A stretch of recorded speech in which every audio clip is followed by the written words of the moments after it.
from the city that never sleeps. 17 miles from Madison Square Garden, New York City. It's America at Night with Rich Valdez, America's favorite late-night talk program, featuring interesting guests from around the world and calls from across America. And now, here is your host, Rich Valdez. Hi there, good evening, and what's up, America? I am Rich Valdez, Valdez with an S, your liberty-loving Latino amigo. Happy to be here with you guys tonight. It is, I don't know what day of the week it is, but it's that night. And our telephone number, 833-482-5337, 833-4-VALDEZ. What day of the week is it? So tonight, we're going to jump into a few different things. We've got Devin Archer testimony has been fully released. Of course, President Donald Trump has arrived in court and said he's not guilty. But we also have a little bit of the audio that he released earlier. Check this out. Well, thank you very much. This is a very sad day for America. And it was also very sad driving through Washington, D.C. and seeing the filth and the decay and all of the broken buildings and walls and the graffiti. This is not the place that I left. It's a very sad thing to see it. When you look at what's happening, this is a persecution of a political opponent. This was never supposed to happen in America. This is the persecution of the person that's leading by very, very substantial numbers in the Republican primary and leading Biden by a lot. So if you can't beat him, you persecute him or you prosecute him.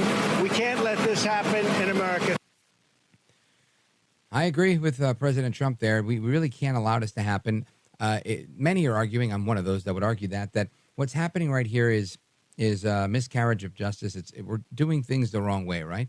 And again, I say this not to be so rudimentary, but if there's anybody that's new, that's just on their way to work at night, and they said, oh, let me listen to this guy, and I don't care about politics, but this sounds like an interesting show. This whole thing is out of hand. We're talking about a situation where what they believe are documents that don't match whatever criteria, they're classified, they're top secret, etc. These documents are governed under civil procedure, under the Presidential Records Act, not under criminal indictment, not as a felony, not with charges carrying 100 years. And then you add these charges of January 6th, where we're saying, because you didn't agree with the election results, because you have a right to disagree through your free speech, we're going to say that you've incited a riot, and that in doing so, you obstructed an official government function when he didn't even go near this building. And to me, it's not about him, right? You've got to try to eliminate him. Put yourself in those shoes and think, if I go out there talking smack about something, I don't like the Dallas Cowboys. I love the Dallas Cowboys. I hate the New York Giants. I love the Giants. I hate the Yankees. I love the Mets, whatever it is, right? You go out there and you talk your smack. And somebody goes and does something and says, well, I went because of so-and-so. Now, all of a sudden, you're going to face jail time and all of this stuff during your own campaign for election as president. I mean, this whole thing doesn't make sense. None of it makes sense. None of these things are actual crimes, and they're elevating them to the level of crimes because they're twisting, and I'm going to use the word prostituting. They're prostituting the law for their own benefit. This is horrible.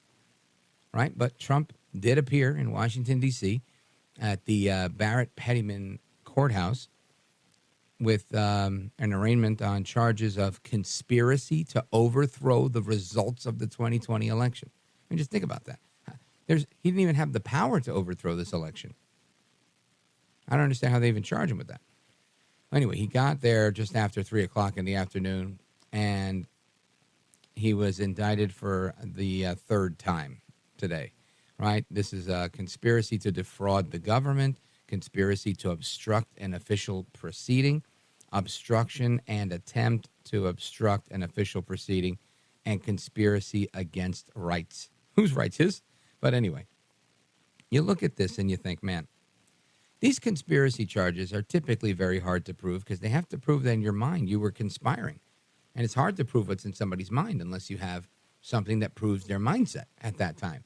A note, a recording, him telling somebody, I'm going to tell these people to go peacefully and patriotically, but I think they just might go and hurt a lot of people and sit in Nancy Pelosi's chair. Right? I mean, it's unfathomable to me to think that they're going to be able to prove this in a court of law, that this somehow happens. But this is the situation that we have. Trump's lawyers argued that he had the First Amendment right to question the results of the 2020 election.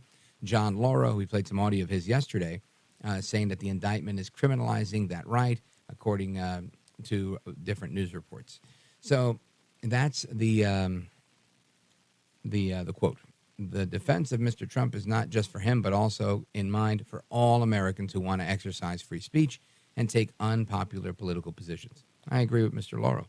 The indictment states that Trump had the right to speak about the election publicly and even claim, falsely if he felt like it, that there had been an outcome determinative of fraud during the election that he actually won, and that the entitled was able to challenge these results as such. And he's right on that, right? I mean, just because you're wrong, or in his opinion, he's saying even if you're lying, you have a right to say what you want to say. And of course, we know that to be true. Might make him, again, if he's found guilty of those things, I think Trump was well within his rights to do what he did. They filed, I don't know, just listen to the media reports, right? They filed 50 lawsuits then, and according to the media, they were all, he lost them all. It wasn't that he lost them all. Most of them weren't even heard, and they were just rejected from the court. But my point is, he filed the lawsuits.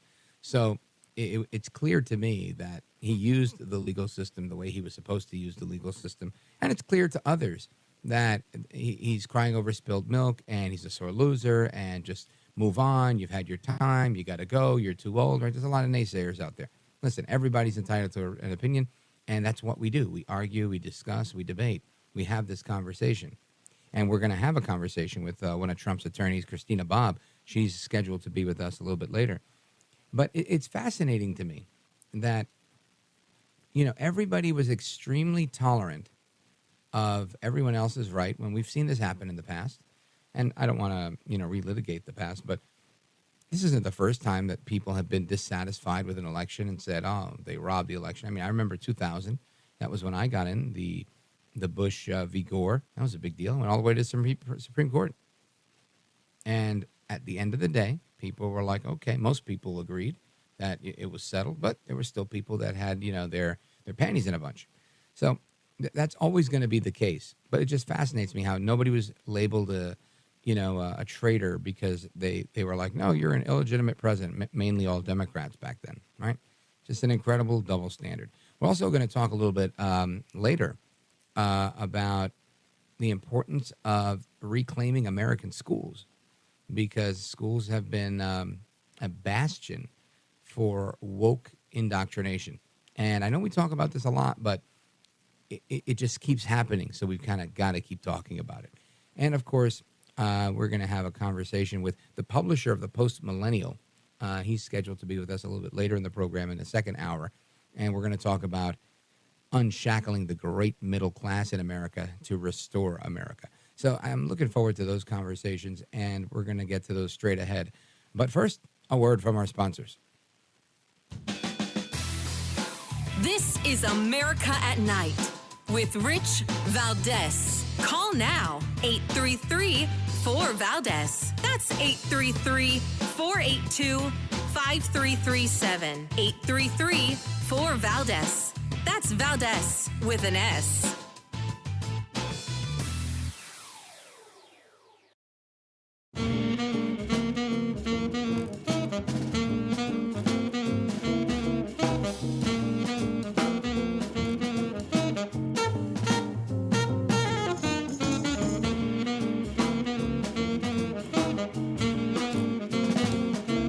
By the way, your ratings are up. Congratulations. I had somebody. It's always nice to check.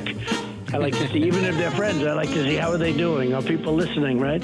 That's but right. You're doing great. America at Night with Rich Valdez. All right, America, welcome back. It's me, Rich Valdez, and we're having a discussion on what happened today in federal court with the 45th president of the United States. Our guest, Christina Bobb, you've seen her on One American News Network. She was an investigative reporter there. She's attorney for President Trump and the author of Stealing Your Vote. Christina Bobb, welcome to the program. Thank you so much for having me. You bet. So let's go through the play-by-play, because I know, I follow this stuff, and I've been doing that for a long time, and I can tell you that I find this indictment to be very convoluted. I really do have a tough time following how they're making such criminal charges out of, for me, it seems like it's out of whole cloth. Christina Bobb. Yeah, no, I actually really liked your analysis in the last segment. I think you're exactly right. In all four counts, they have to prove beyond a reasonable doubt that Donald Trump believes he lost the election, but concocted this story of a fake and rigged election for the purpose of fooling. It's very convoluted, to your point. For the purpose of fooling Mike Pence into believing there was a reason to send the votes back to the states and, trying to deceive the American public. It's very, very concocted. And the reason why they had to plead it that way, that he's lying, that he knew the election was legitimate, is because if he wasn't lying, if he was right or being honest with his belief that the election was in the process of being stolen, as the president of the United States, he would have a constitutional obligation to do exactly what he did, which was say, hang on a second, let's take a closer look at this. Let's talk to the states. We got to figure this out and make sure that the constitutional rights of the American citizens to elect their own leader is not being infringed upon. But they don't, obviously, they don't want that to be the case. So they have to claim that he was lying, because otherwise his actions were perfectly legal. Yeah, and again, you're a lawyer, and you just explained that, and it's still it seems to me like a stretch, like a guaranteed loss. Now, people argue with me saying, well, it's not a guaranteed loss because that's rigged too. You've got a judge that's going to be non-sympathetic. Yeah. You've got a jury that's guaranteed to want to lynch him. Understood. But I guess maybe it's me. The incredulity comes from my thinking that people aren't that gullible. Like, I don't know that we can actually do that. For me, I'm thinking, this is lawfare. They're going to do this kind of like a parachute. They want to slow him down. It's not going to stop him, but it'll slow him down, maybe tarnish him enough so that, they can make commercials come the fall saying, 4 times indicted, twice impeached. This is who you want, that type of thing, because they feel like it's a sure thing. And I hear that on, some of the talking heads saying the Democrats want Trump, that they're helping Trump. I don't know if I believe that either. But I do think they feel like he might be the better person for whatever reason because they have so much dirt on him. Do you think there's any sense in what I'm saying? Because I don't know what to think anymore. I agreed with everything up until Democrats want Trump. I don't think they want Trump. I think they're scared to death of him. And I think they know that this time around he actually will drain the swamp because he understands who the swamp is now.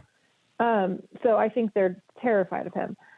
But the rest of it, yes, I completely agree with. I'll say it this way. I agree that I don't see a way that they actually get a true conviction on this. I just don't. They don't have it. They don't have the evidence. The whole story is cockamamie. You know what?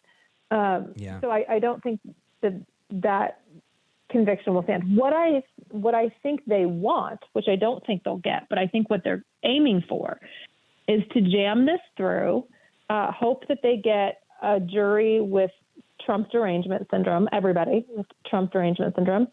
And they jam this through knowing that in order to jam it through before the election, they have to violate his constitutional rights to actually do discovery and actually put on a legitimate defense.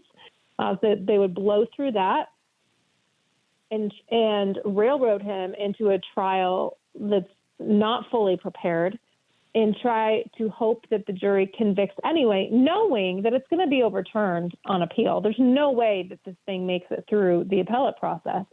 But they're hoping that they can time it right so that the uncertainty is right in the middle of actual voting, that people get concerned. People are confused about what's going to happen and don't vote for him. And they don't care that this isn't going to stand. The Supreme Court's never going to allow this to go through. But they don't care. They're hoping it just messes with the election. And I think that's the right analysis because of who they picked, right? People are saying this guy, Jack Smith, he doesn't know his arm from his elbow. However, I'd say this guy is an expert in putting things through that get reversed later, but it's a timing thing, right? The mud was slung, if you will, and he did what he needed to do. You can't put the toothpaste back in the tube, even if you do on paper. So I think, you're exactly right. And Jack Smith was overturned at the U.S. Supreme Court unanimously, which is that is a feat, right? to get them to agree. So I don't think he cares about this. This is 100% election interference.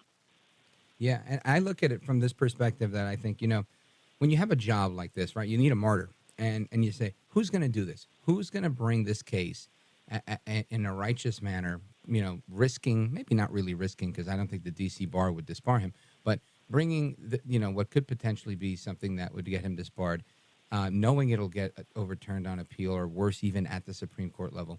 And I see him going, oh, me. I've done this before. I'm really good at it. Right? And then going, there's only one guy for this job. We've got to go with Jack Smith. He specializes in this. That's funny. Yeah, no, I think you're right. And it's still weird, but, you look at the folks involved in this, and I think they are really happy to be involved. And I think they feel like, they're going to go down in history as these great American heroes. But they look at America differently than we do, right? They don't see America the way that we do. So when we say great American heroes, we're talking about people who stand up to adversity and stand up to tyranny. They're not standing up to tyranny. They are tyranny. They just want to be famous, right?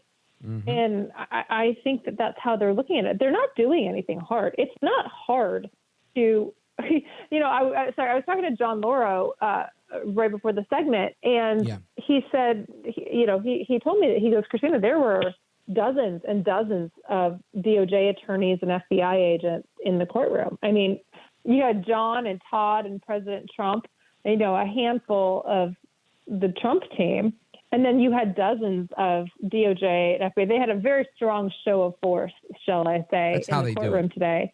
Yeah, that's how they do it.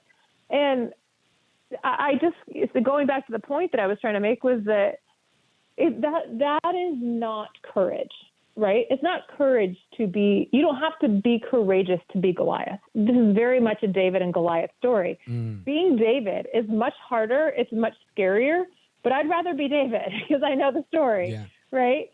So makes sense. I think that's what we're facing. Folks, we're on with Christina Bobb, investigative reporter, attorney, and former television show host with One America News Network. She's got a new book, by the way. It's called Stealing Your Vote, The Inside Story of the 2020 Election and What It Means for 2024. We're going to talk about that straight ahead. Plus, I want to discuss a couple of other things with Christina Bobb. So don't go anywhere. But if you have a call or a question, you can call us. 833-482-5337, 833-4-VALDEZ. Now, Christina Bobb, is there a website just before we hit the break that we could direct people to or they could get the book? ChristinaBobb.com, or the book's available at Amazon or wherever books are sold, Barnes & Noble. All right, folks, check it out at Christina Bobb. That's Bob with 2Bs.com. And, of course, we're coming right back to continue this conversation and discuss her book, Stealing Your Vote, The Inside Story of the 2020 Election and What It Means for 2024. You don't want to miss this. Keep it locked right here. Don't move a muscle. I'm Rich Valdez.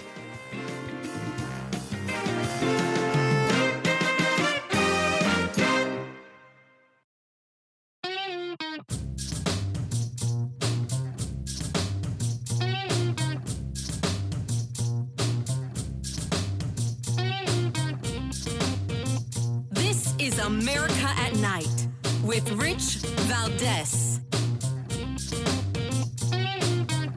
They're also saying that he was just exercising his First Amendment right here. Do you think that's a valid argument in your view?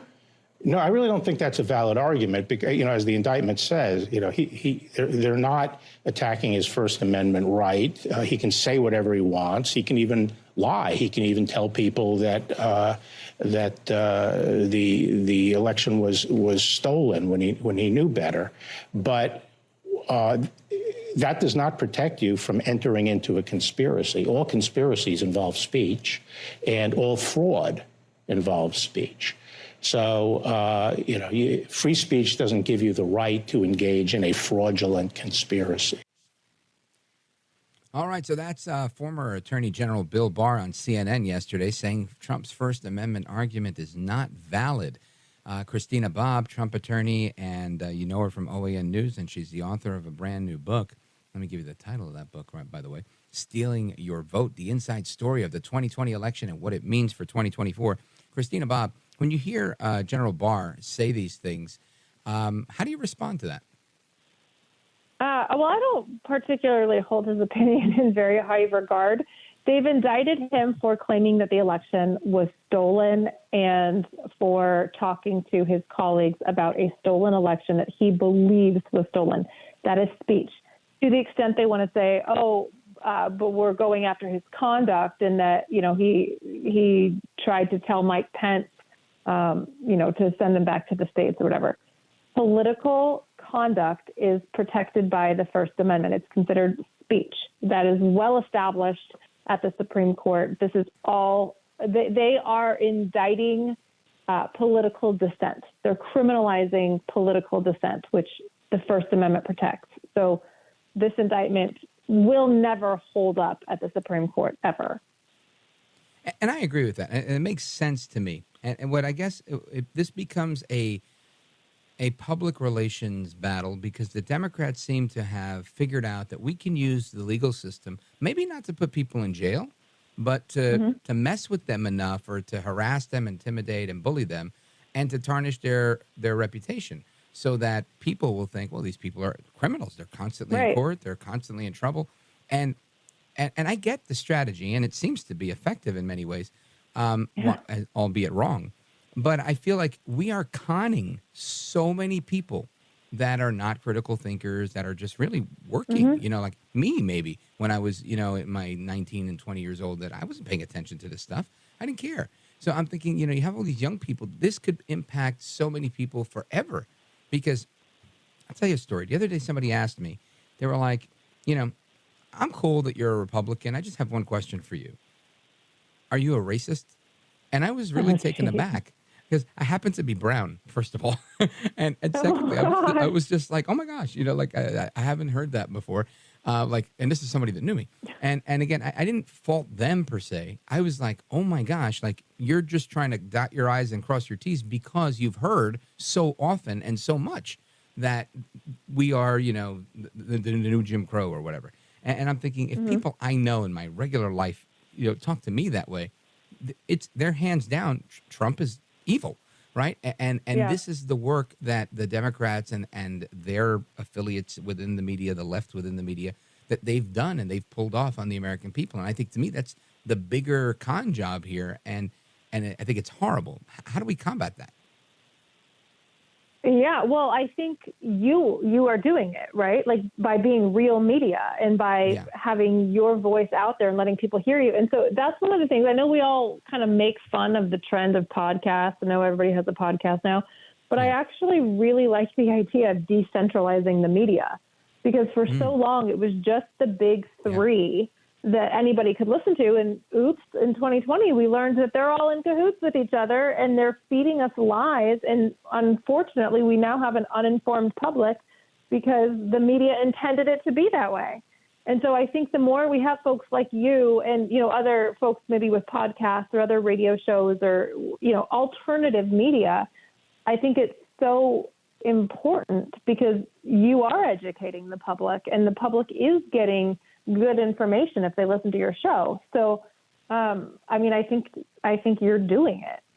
Well, thank God for that. But we need to do more of it because this stuff, it scares the crap out of me. It's that idea scares me, right? Not that they're lying. That I think is a fight we have to have. But the fact that we can just really skew people's view of reality, what is truth, and make everybody into some sort of relativist, to me that's a dangerous society. You're exactly right. And look at what they've done. They have skewed it so much, and we've allowed it by I think centralizing the media has been such a big part of that. But they've skewed reality so much that there's an entire generation of people that think men can be women, or they don't know how to define a woman, or people don't know up from down and right from wrong because they've been fed these lies for so long, and now we're having to play catch up. And thankfully, I think we are catching up, and we will catch up. But yeah, look at how far we slid. Yeah, slippery slope for sure. Folks, we're on with Christina Bobb, investigative reporter, attorney, former TV host on One American News, great network, by the way. And she's the author of a brand new book, Stealing Your Vote, the inside story of the 2020 election and what it means for 2024.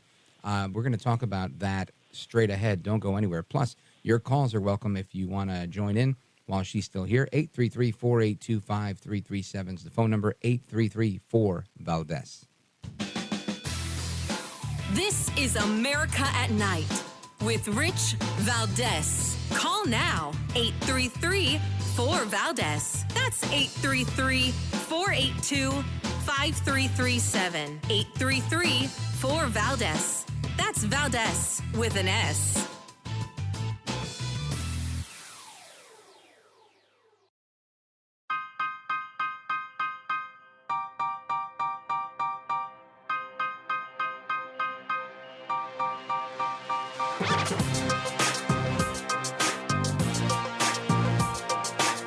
Well, thank you, Rich, and thank you for everything. I know you very well, and I listen, but I have a lot of people that listen, and they love your show, and I appreciate it very much. America at Night with Rich Valdez.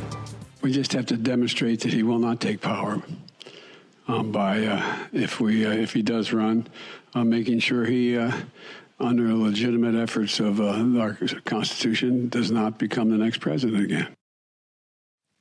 Of course, that is the current commander-in-chief, Joel Baboso Biden, as he's affectionately called on this program, and saying he has to do whatever he's got to do to make sure Trump doesn't get to power. And it's fitting because our guest, Christina Bobb, she's the author of Stealing Your Vote, the inside story of the 2020 election and what it means for 2024. Christina Bobb, what are your thoughts on what Biden said there, and how does that relate to your book?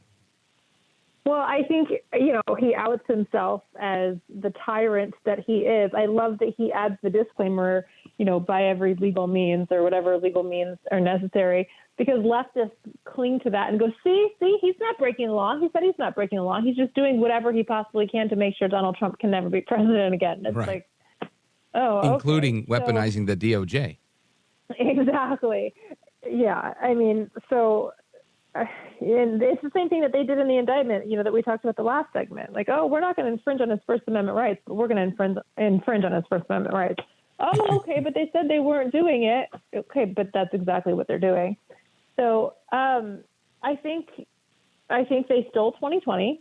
I think they are trying to steal 2024, but they are so unpopular, and they know they're so unpopular that they're doing everything they can to minimize President Trump's ability to do what he's doing. And that's part of the reason why I wrote Stealing Your Vote, was because I wanted the American people to understand what happened in 2020 so that we can prevent it in 2024. It is very preventable. It's going to take all of us. It's going to be a grassroots effort, bottom up.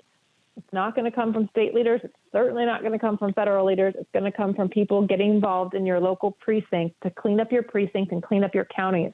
And if we can clean up every precinct and every county, we're going to have a clean 24 election. Christina Bobb, many people are willing to have a conversation about politics and about all sorts of differing issues in society and culture.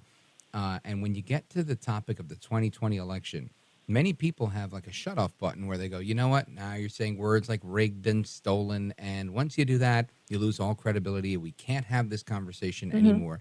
Yet, this is a reality, right? And there's a bunch of cases, right? I think Heritage has this like counter of how many election fraud cases they have. It's like in the thousands.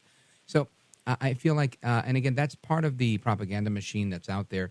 But let's, I guess systemically, if you will, let's walk through your book and in so much as you can in the next few minutes, and help us understand, why you chose this name, Stealing Your Vote, because I think that's really important. It wasn't the whole election. It's really people's votes were stolen in many ways. Right.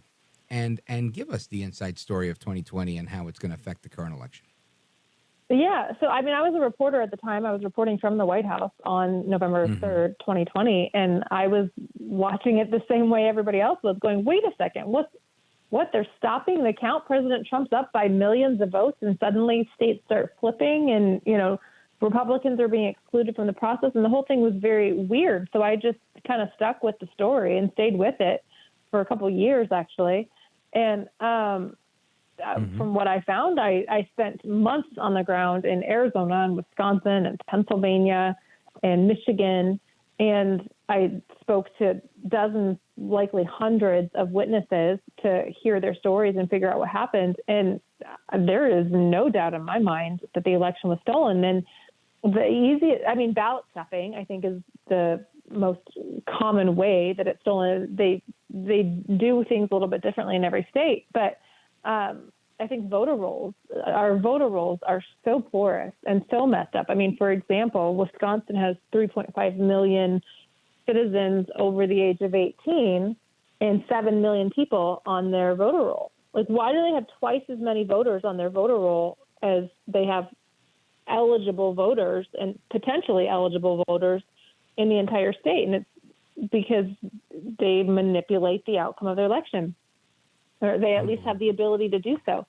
And so the more citizens can get involved and, look at your voter rolls, they have now moved in a lot of these counties to centralizing the count. You used to count the votes at the precincts, and then the precincts would send their tally to the counties, and then the counties would tally all the precincts and send it up to the state.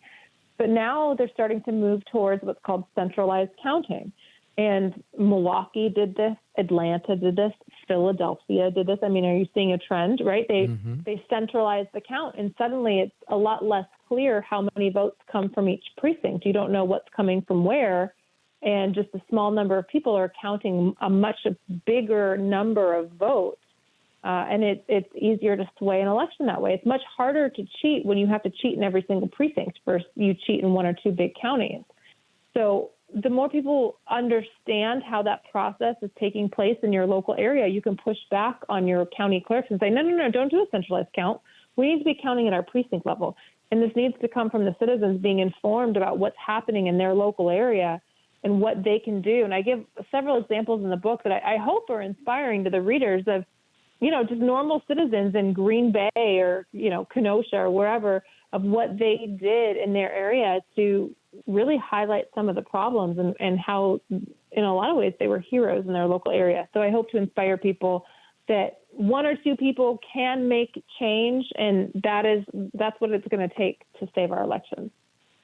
How did you end up writing books about elections and being a lawyer and being on TV? When you were a little girl, did you say, hey, I want to do all that? No, I never dreamed I'd be doing this. And sometimes I wish I wasn't, but I do think I was born to be a lawyer. I love being a lawyer. I think like a lawyer. So that part, yes, that part makes sense. Being on TV, that was kind of a whim. I was in the Trump administration and left right before COVID. COVID hit, and I was in San Diego. I was with my family in San Diego, and I was like, now what am I going to do? I didn't mean to quit right before a pandemic. Right. I didn't have anything else lined up. So, just kind of randomly, I reached out to One America News, and they hired me, and then President Trump started watching my reports and liked my reports, and now I work for President Trump. And I couldn't have planned this if I tried. Even now, I'm like, I have no idea what I'm going to be doing next, but it's been a wild ride for sure. Outstanding. Well, folks, again, check out her book, Stealing Your Vote, The Inside Story of the 2020 Election and What It Means for 2024. Christina Bobb is the author, and the website, again, is ChristinaBobb.com. Anything you want to add, a social media handle, or how else people can keep up to speed with everything you're doing, Christina? Yeah, you can find me on social media at Christina_Bobb. And thank you so much for the opportunity to come on. I'm really grateful. Oh, my pleasure. I always appreciate people who know what they're talking about and taking a little bit of time to kind of go beneath the surface so that the listeners can really understand this. Because, again, this stuff is flying a million miles an hour. And many of us in this industry are like, what? What'd you say? How'd that happen? So if it's getting, if we're getting kind of bogged down by it, just imagine everybody else who's got to go to work and feed kids and do all these other things besides politics. So I thank you as well. Thank you. All right, folks. Godspeed to you, Christina Bobb. And we're coming back, America. Your calls and more straight ahead. 833-4-VALDEZ.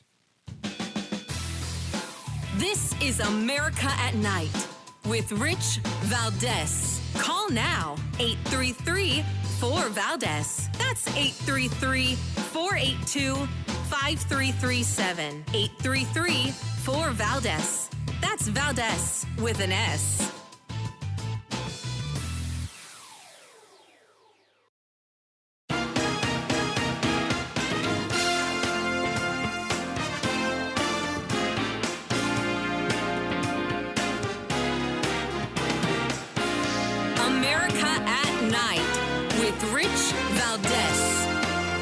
Congressman, what would a second Trump term in the White House mean for the rule of law in our country? It would be the end of democracy. He tried once to overthrow an election that he lost. It would be, Wolf, the end of our democracy if Donald Trump was able to get back into office. All right, that's Congressman Eric Swalwell. And again, he says it's the end of democracy if Trump wins a term in office. I find it so fascinating. I really do. Like, I'm amazed. I don't know why I am amazed, but I am. That one guy, right? I mean, look, I did not like not term number 1 nor term number 2 of Obama. And I said things like he's hurting the fabric of our republic. He's doing away with so many of our social norms. So many things. Very destructive terms. But I wouldn't go to the point of saying there'd be nothing left. Because I just don't believe there'd be anything left. These guys, neither of them are suicidal and looking to, like, destroy a country. They destroy certain things within the country. But I think Swalwell is just so extreme right here. Like, even a second term of Biden, and God forbid we have that, right? And I don't think it's even a thing. But we're just talking about more economic uncertainty, worse situations. I mean, yes, we may risk a third world war that could somehow impact us in many ways. But I don't think that we get blown up, right? I don't think we become smithereens. It is a possibility, but I just don't think it's going to happen. He's too weak to start that kind of fight. We know who Joe Biden is, right? But they make Trump out to be something way worse than he ever has been, right? He's never been bad. We had such a good time and stability when Trump was in office, if you look at the numbers and the facts. But the media had a frenzy. The media said it was the most racist place on the planet, and the media, in many ways, and the left within the media, concocted these horrible race riots, and it was just such an ugly time, honestly. And I'm glad we're past that, and I hope we'd ever get there again as a country. But I find it interesting because some people really just get wigged out about Trump, and I guess I got the Trump vaccine, I guess, right? And I say that figuratively, but he doesn't bother me. He doesn't bother me. He could say what he wants. I'm like, yeah, whatever. He said what he wants. That's kind of what we do. I'm a radio guy. I say what I want too. But anyway, Joy Behar, she was on The View today, and she was fantasizing about Jack Smith making a deal with El Trompito. Listen to this. What about making a deal? What about Sonny if he makes a deal with Smith? Without jail time? And without jail. He says, look, I'm going away. I'm moving to Saudi Arabia. Wouldn't that be good? Just go away. I don't even care if he goes to jail. I don't have it in my heart to punish the guy. I just want him to go away and stop ruining my country. I think there are certain prosecutors that would offer him a plea agreement without time if he would agree to never run for public office again anywhere. And also he's never going to do that. I don't even want to see him in the inquiry. Hold on. I have a legal note. Let's not get ourselves in trouble. Donald Trump has denied any wrongdoing related to the 2020 election. Yeah, that wasn't him on the phone. Yeah, that was her producers checking her because ABC News was like, excuse me, ma'am, stop with your shenanigans. Anyway, folks, we got more to discuss coming up. Don't go anywhere. I'm Rich Valdez.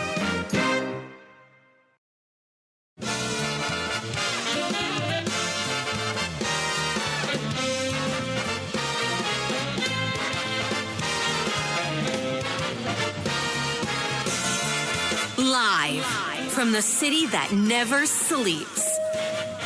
17 miles from Madison Square Garden, New York City. It's America at Night with Rich Valdez, America's favorite late night talk program, featuring interesting guests from around the world and calls from across America.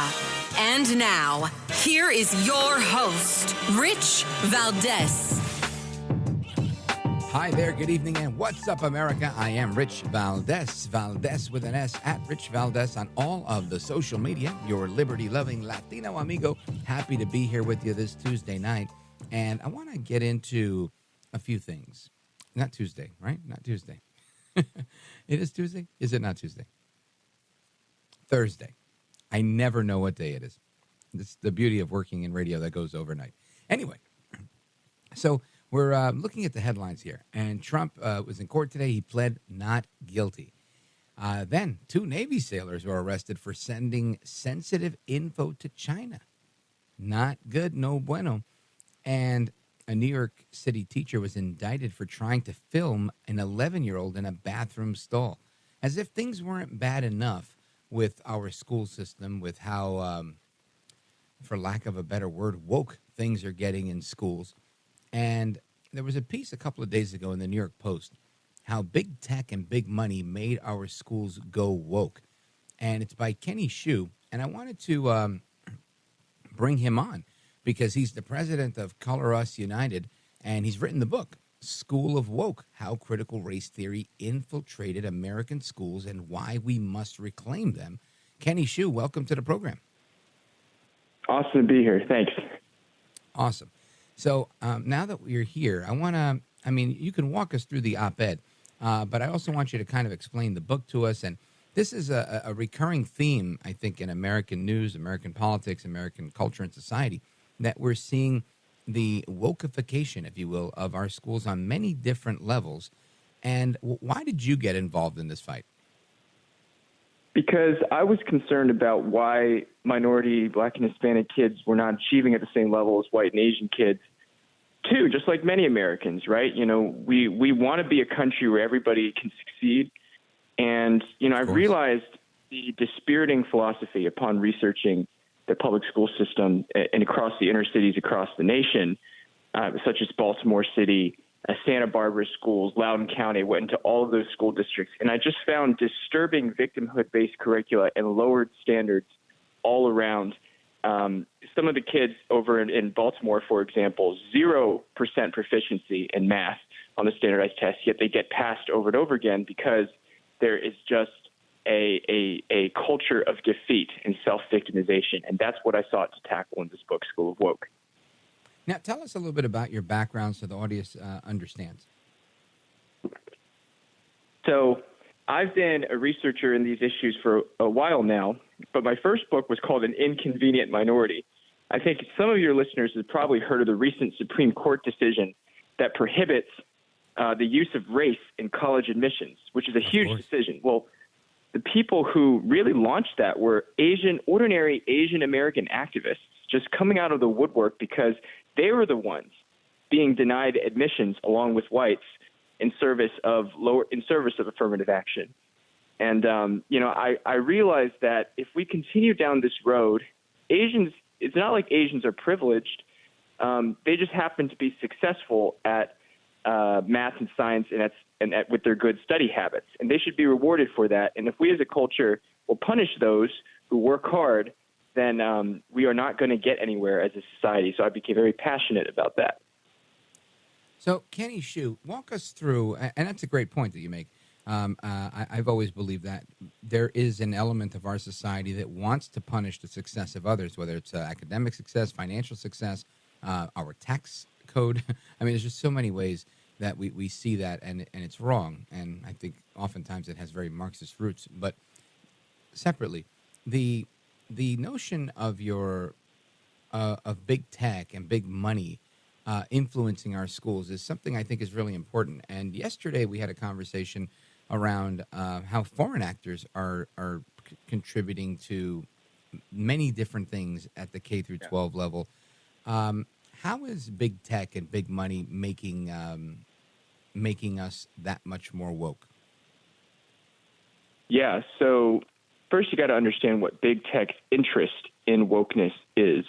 Wokeness is a social lubricator for businesses to come in with grand social plans to solve things like racism in the schools. The more racism you can find in the schools, of course, usually made up, usually trumped up, usually encouraged by activists, the more businesses such as Mark Zuckerberg's Panorama Education, which is the business that I talk about in the New York Post article, which you read, they can come in, they could say, well, in order to solve this problem of racism, we should survey students on the level of racism experience in the school. And they would ask very traumatizing questions like, have you ever brought a gun into the school? These 9-year-old kids, these student surveys that they have to take. And it's just a way for these businesses to get into the public school system without parents and many teachers even knowing, take data, information about kids, and then really gain access to some of the key actors in the education system. So they're there. Are they doing this just for the sake of data, for the sake of influence, or just for the sake of being able to sell their woke curricula to the school board a little bit later? Well, the big businesses like Apple and Facebook, their agenda is far more long-term. They know that if they get their laptops in the hands of children, if they get their gear in the hands of children or at an early age, they can increase their reliability at a later age. That's why I was part of the pilot program in that Steve Jobs came to my public school system and offered my public school system free iBooks, free laptop computers for all of the students there. And I still remember that. And it was such a big deal. He was celebrating, being announced. Sure. Yeah, so people were celebrating everything like that. And I just wondered, looking back on it, why would Steve Jobs offer free iBooks? Is it out of his own charity? No, those iBooks did not contribute to our learning most of the time. We played games on those computers and we were distracted from our learning. But, what we were paying attention to? Our iBooks. So it is a way for getting into the public school system has always been a goal of big marketing tech entrepreneurs. Yeah. For the sake of marketing a product, but not necessarily marketing an idea. Yes, for marketing their products, exactly.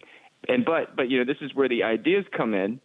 They will align with woke ideology because woke ideology is the lubricant. It's the way to get into the system because many of these school boards, remember, were already taken over in the 80s and 90s full of woke liberals and progressives who are really committed to this ideology. So in order to convince them, you needed a woke pitch.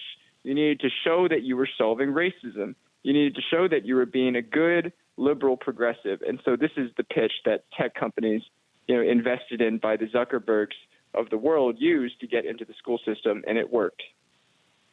Folks, we're on with Kenny Xu. He's got a great op-ed in the New York Post that you should check out. I'll make sure I share it on social media at the end of the show. And he's got a book that you should definitely check out as well. Woke, How Critical Race Theory Infiltrated American Schools and Why We Must Reclaim Them. We're coming right back with Kenny Xu to continue this conversation. And, of course, your calls are welcome. And at the top of the next hour, it's Open Phone America. So you can start getting in line for that as you feel fit. 833-482-5337 is our phone number. 833-4-VALDEZ. This is America at Night with Rich Valdez. Call now, 833-4-VALDEZ. That's 833-482-5337. 833-4-VALDEZ. That's Valdez with an S.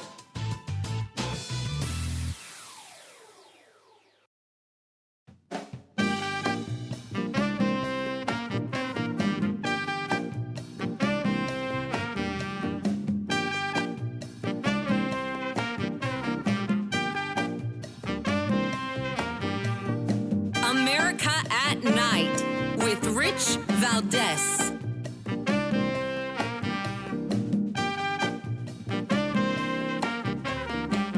All right, America, welcome back. We're on with Kenny Xu, president of Color Us United, and he's the author of School of Woke, How Critical Race Theory Infiltrated American Schools and Why We Must Reclaim Them.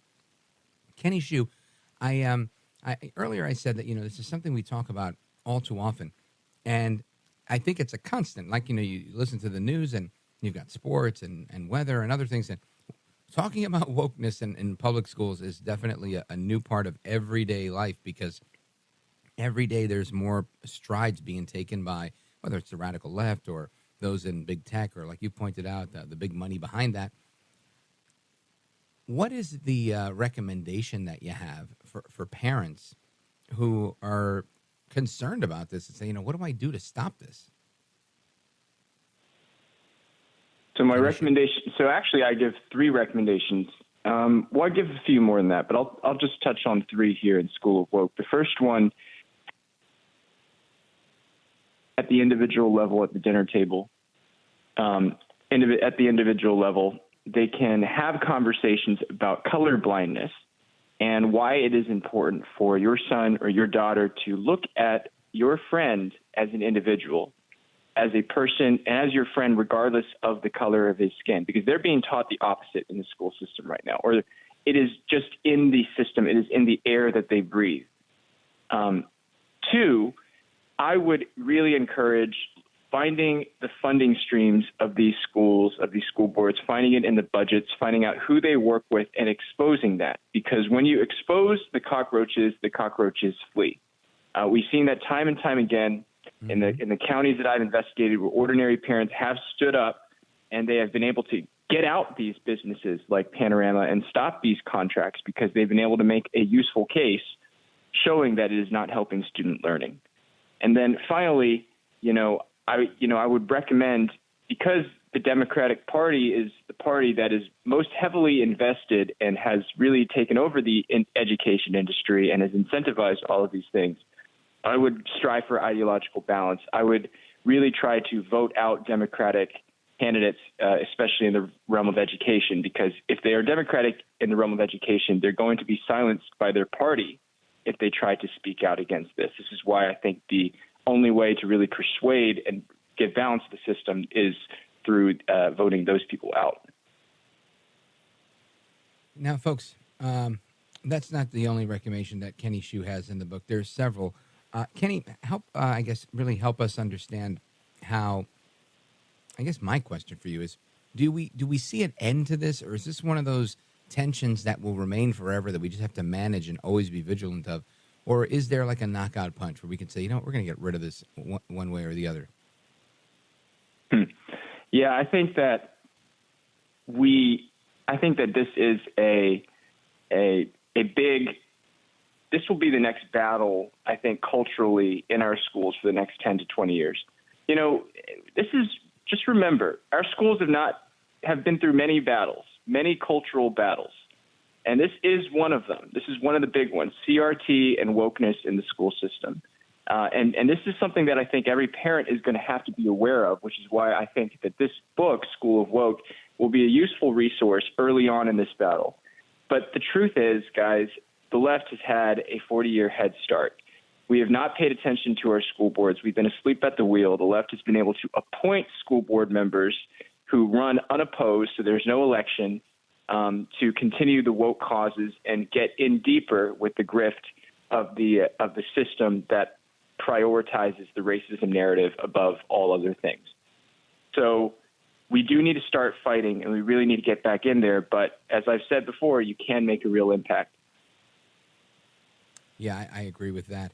Now, Kenny Xu, there's a lot of talk about, it's not just one issue or another. There's a lot of issues. We've seen this critical race theory that you've been discussing, but there's also the critical gender theory and these other critical theories that have been introduced into a lot of curriculum and not labeled as critical X, Y, Z theory, but the elements of which, trying to instill this into the curriculum. What should parents be looking for?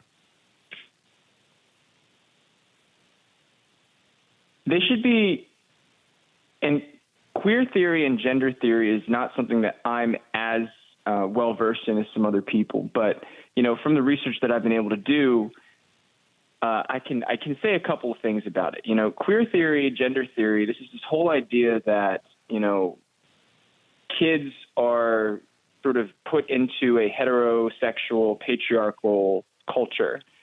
And so they're trying to liberate these people. At least that's what they say.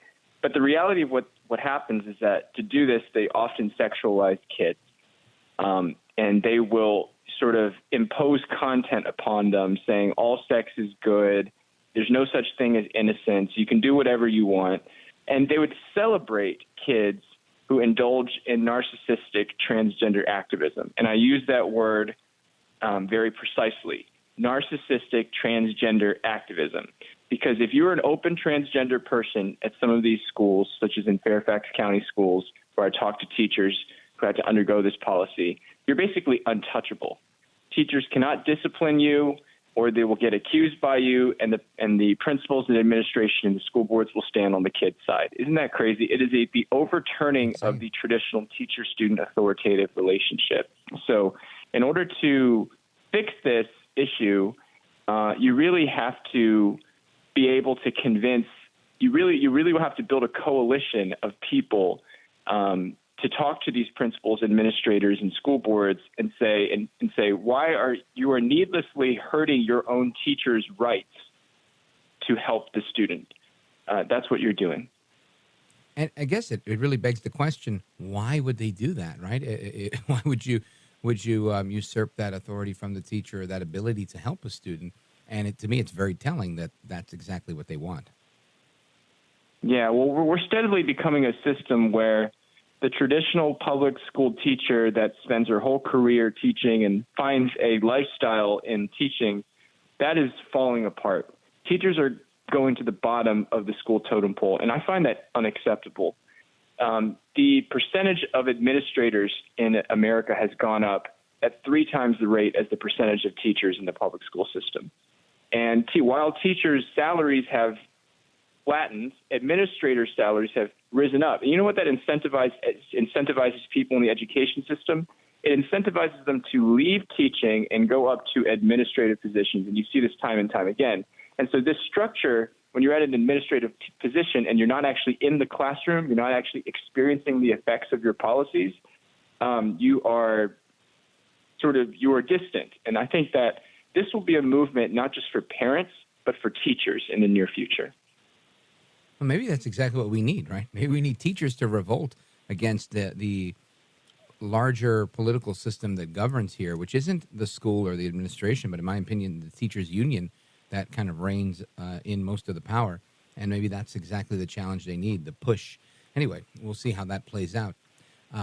Kenny Xu, let me just ask you that. Do you think that something like that would happen? A little mutiny? Yeah. Good luck, right? I think teachers are really, and again, I'm speaking broadly. There's some good school systems, but the ones that I investigated, the teachers are really feeling the harsh effects of wokeness in the school system right now. One, in the number of unqualified administrators who come in clearly because of diversity, they're feeling that, and I think that they are starting to revolt against that as well. Yeah. So, I'll leave it there, Kenny. I want to make sure I plug the book before we go. Kenny Xu, his book, How Critical Race Theory Infiltrated American Schools. Get the book, Woke. Kenny Xu, thanks for being with us. All right, thank you. You got it, brother. We'll be right back. I'm Rich Valdez.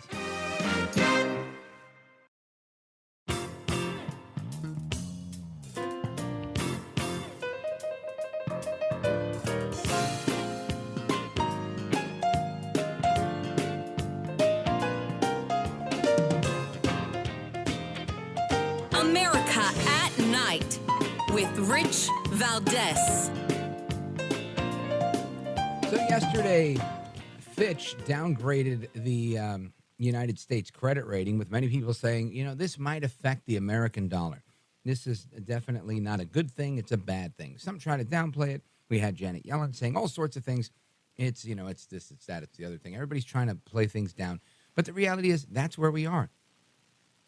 And the Biden administration has certain financial and fiscal policies that are hurting America, and particularly the middle class. And Jeff Webb, he's publisher of the Post Millennial, which I read from all the time. They have great information. And he's got a brand new book. It's called American Restoration, How to Unshackle the Great Middle Class. And I think that's such a fascinating topic because we need to have a discussion on the middle class. And the reason I think it's important is because back in the days, the middle class did things that today many people don't get to do anymore, right? Like have one income household and buy a home in a suburb. That's not a thing, at least not in the part of the country I live in, New York, New Jersey area. That's not happening here. You need two incomes and maybe a little more to try and survive in this part of town. And that's becoming the case all over the country. So help me welcome Jeff Webb. Welcome to the program, sir. Thanks so much. Great to be with you. You bet. So what was the inspiration for writing a book on restoring America, in particular, unshackling the great middle class? Well, I had before we got into the doing the political, the media platforms, human events, and Post Millennial, I had started a business several decades ago and was lucky enough to make a success of it. Had a lot of help along the way. I grew up very much in a middle class environment, really probably lower middle class, really, and actually had almost an epiphany experience where I was in a position where I could see all these events that my team had created, and had an experience where I really it hit me that there was something that needed to be done, that I needed to try to really kind of pay back for some of the success that I'd received, and also to try to make sure that the opportunities that I had as a young man would also be available to other young people. So that's kind of how I got started, and that's kind of where the idea for the book came about. It is just kind of a slight correction. It's not brand new. It was actually written during the pandemic.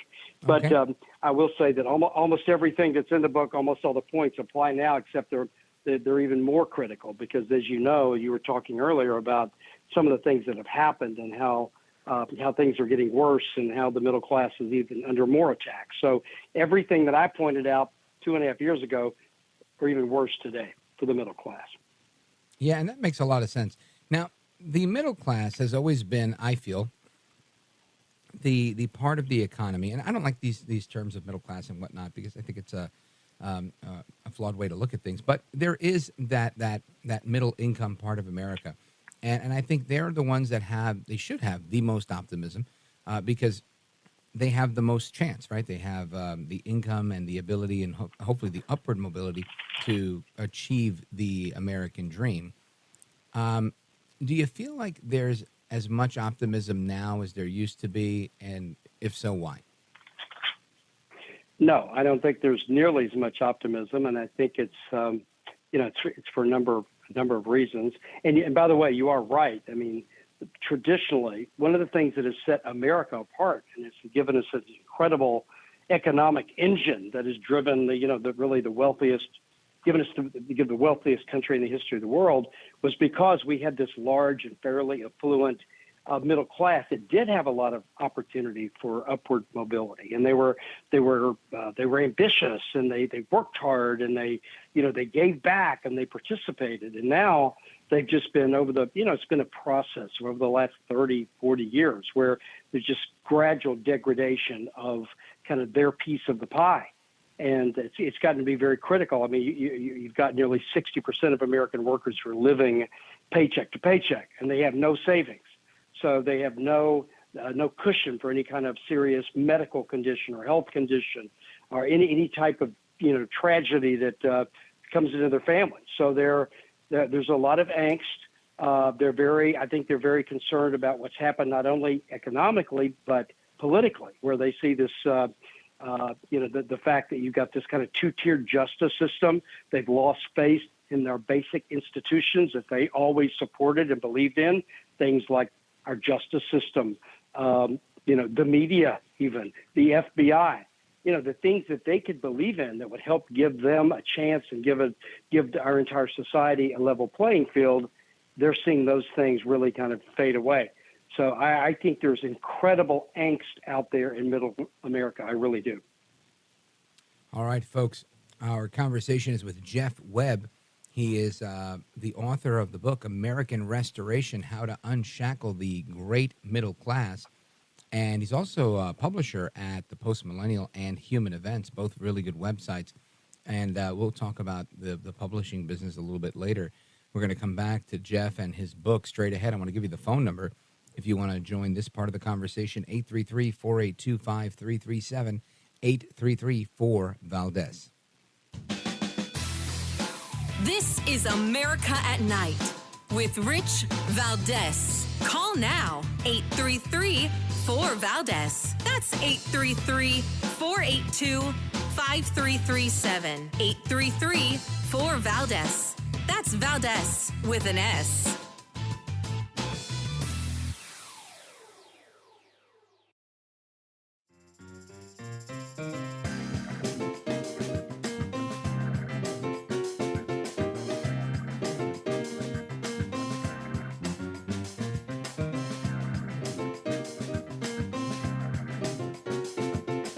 America at Night with Rich Valdez. All right, America, welcome back. We're continuing our conversation with Jeff Webb, publisher of Human Events and Post Millennial, and discussing the future of the middle class. Now, Jeff, how does our American middle class, from your research on your book, how do we compare to that of other countries? And do they have a class structure like we do, or is it more bifurcated into those who have money and those who don't? There's no question that the United States has the largest middle class and generally the most affluent. And as I mentioned earlier, it's that middle class has been the driver of our economic success. There's just no two ways about it. But most other countries, like you're saying, you see this bifurcation where you have people at the top end and then you have everybody else, and especially those countries that have more of a socialist sort of bent to them. Sure. And not just, and I mean, most of the Western European countries, you take Canada, Australia, include the Commonwealth countries, and they just, they don't have the opportunity. The people that are the working people in these countries, they have, they brag about having, well, many of them have free health care, they've got a job, it's hard for them to be fired, but they really don't have any opportunity to move up. They're just going to kind of get by. They're going to work their entire lives. They're going to have a Spartan existence. It's not horrible, but it's not great. And it's just very difficult for them to ever break out of that situation. Traditionally in our country, the middle class has had that opportunity, and there's how many stories are there like mine of people who have been able to, find a way to be successful and create new businesses and jobs and help drive our economy and our society. But our middle class has been the biggest driver of wealth in this country. Now, Jeff, let's switch gears a little bit and talk about how you said you came up in a lower middle class neighborhood and was able to make it and open several other businesses. What did that journey look like for you? Well, it was interesting at the beginning when you were talking about like a one income family or one income earner, which is what we had in my household, in my home growing up, and we were fine. We could get by. We had a pretty good life. We had all kinds of sports for all the kids in the family, and took a vacation every year. We had good public schools, which is another very negative thing that's happened to so many middle class families. They're trapped in these public schools. They can't afford a private school. And these public schools have become so bad that the kids aren't getting the kind of education that they need to really get ahead and really do something. So, but it was very much a middle class existence. I mean, we didn't consider ourselves poor. We weren't wealthy, but we were happy and optimistic, and felt like we had an opportunity to do anything that we could do. And you were able to make it and get into business, which I think is a big part of that story. Well, that's right. And when I went to, again, public schools, I went to the University of Oklahoma for college, and was able to start a business when I was a young man with just a little bit of seed capital from friends of my family, and ran the business out of my apartment when I started it, and then eventually grew it over the next 30 years to be, to have 6,000 employees and sales of nearly $2 billion. And again, I had a lot of help from some great people along the way. But I didn't start out thinking I want to be rich. I started out thinking I wanted to do something great. And I was just fortunate that things turned out pretty well. But it's something that I know I was fortunate. I was lucky. I was lucky to live in the kind of society and the kind of country where there was that economic opportunity, where we weren't choked by regulation, where we didn't have a company that was run by a company not run by HR and legal, the kind of things that are just choking American companies, in my opinion. I think we're mortgaging our future, and I think young people today are going to have a really rough go of it in the future if something doesn't change. Jeff Webb, stick with us. When we come back, I want to hear how you got involved with the Post Millennial and Human Events, two publications with millions of readers and lots of excellent information. So stick with us, folks. We're coming back with Jeff Webb. Don't go anywhere. This is America at Night with Rich Valdez. Call now, 833-4-VALDEZ. That's 833-482-5337. 833-4-VALDEZ. That's Valdez with an S.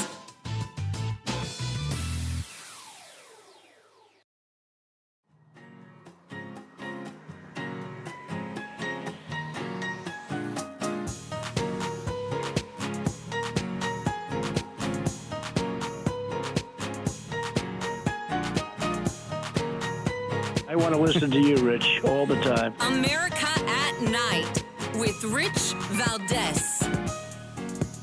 All right, America, welcome back. Remember, Open Phone America starts at the top of the next hour. So get your calls in now, 833-482-5337. Our guest is Jeff Webb, and he's the author of the book, American Restoration. Excellent book that discusses Middle America, and we want to talk about that. But we have a caller from Little Falls, Minnesota, with a question for Jeff Webb. Dylan on KVBR. Go right ahead. Welcome. Hey, Jeff. I just got to say, first-time caller.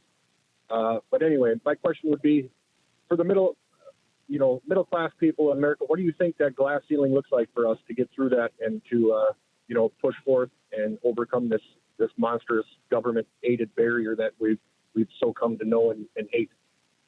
Thank you, Dylan. I appreciate it. Jeff Webb? Well, Dylan, I'd like to be really optimistic and tell you, hey, we're on the verge and let's go get them. But it is I still think it's possible. I still think people like you who want to do something and are determined, I think it's still possible. But just to be perfectly honest, there has to be a kind of a political sea change. And unfortunately, some of the things that have been put in place and economically and financially, it's not just it's not one party; it's both parties. We've had a growing federal government for 50 years, and it's happened under both political parties. The level of debt that the country has now is something that nobody's talking about. That is going to have to be dealt with over the long haul. There's not a happy ending there, and I think the interest that we're paying on the debt is keeping us from having the kind of investment in infrastructure and other types of projects that create jobs, create opportunities for the middle class. So, I think people need to get involved politically, which is exactly what I did as a business person, looking up and going, okay, this is where the country is going. It's going to affect the middle class. It's going to affect the ability of people to really get ahead and to create things that can be great for our country. So, unfortunately, in this day and age, you can't just go out there and start a business, run a business, or work for a company. If you really want to see a change, you have to get involved politically, and I really believe that. Thank you, Dylan. I appreciate it. Now, Jeff Webb, let's talk about what you're talking about, being both involved politically, or at least covering politics and discussing politics and the news of the day, as well as your current businesses as publisher of the Post Millennial and Human Events. How did that come about? Well, when I decided that I wanted to be involved more politically, kind of always been a hobby for me, if you will. and I decided I want to be more involved politically. I've used some of the resources I developed in business and began talking to people and getting ideas, and was introduced at the dinner meeting to Charlie Kirk, who's, as you know, head of Turning Point, and a young man who's like brilliant and doing great things for our country, in my opinion.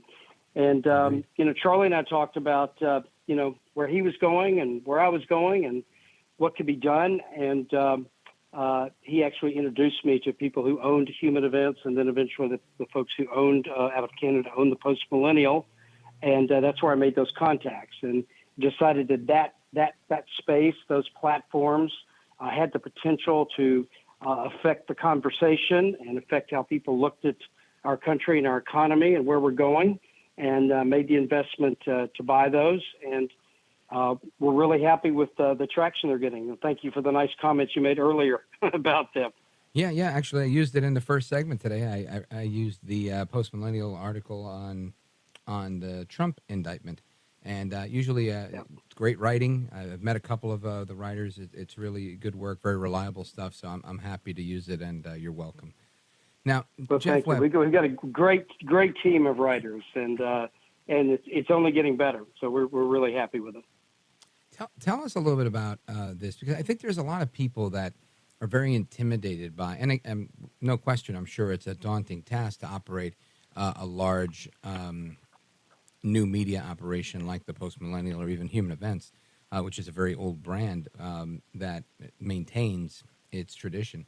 But what does it entail? To what kind of lift is it? I'm assuming it's a heavy lift, but what does that look like? It is a heavy lift. It's crowded space, and as far as you have to. My background is business, and I looked at these really not. My involvement here was really not driven by, okay, I see another great way to build a big company and make a lot of money. It really was more the other way around. It's like, what can we do politically to have an impact, to make a difference, and then hopefully have it be somewhat of a successful business, at least cash flowing, which they are. But actually running the business, I mean, we have a good team of people, not only from a business standpoint, but again, as you talked about, our writers, and we have people that are really dedicated to our brands and what we're doing. And my experience in business is that's always the key, is that you can attract great people if they believe in what you're doing, if you treat them the right way, if you empower them, and if you reward them. And we're building, I think, a great culture. With the two brands are working together. There's some overlap, but there's some difference, as you pointed out. Human Events is a little more traditional. It is an older brand that we've kind of relaunched and revamped, and then Post Millennial is young and cutting edge. So we're happy with how it's working out. Covering all the bases. Jeff Webb, I want to thank you for being with us. Yeah, you bet. Let me remind everybody about your book. They can get a copy. I think it's worth reading. The American Restoration, How to Unshackle the Great Middle Class. And check out Post Millennial and Human Events, great websites, both. One really focused on great opinion and commentary. The other one has lots of great hard news and very up to the minute, by the way. And Jeff, again, thanks for being with us tonight. I appreciate what you're doing. Godspeed to you. Thank you, Rich. Thank you. You bet. Folks, we're coming back to Open Phone America. Your calls, I see there's trickling in right now. Keep them coming. 833-482-5337. 833-4-VALDEZ. Don't go anywhere. We are coming right back. It's Open Phone America with me, Rich Valdez. Don't go anywhere.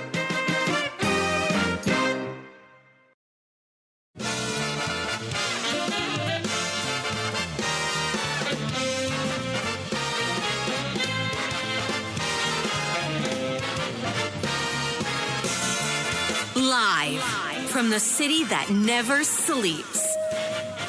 17 miles from Madison Square Garden, New York City. It's America at Night with Rich Valdez, America's favorite late-night talk program, featuring interesting guests from around the world and calls from across America. And now, here is your host, Rich Valdez.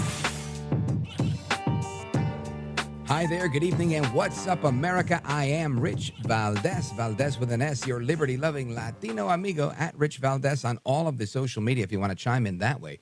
And speaking of social media and chiming in, I got a note just before from the official Joe Exotic Twitter account.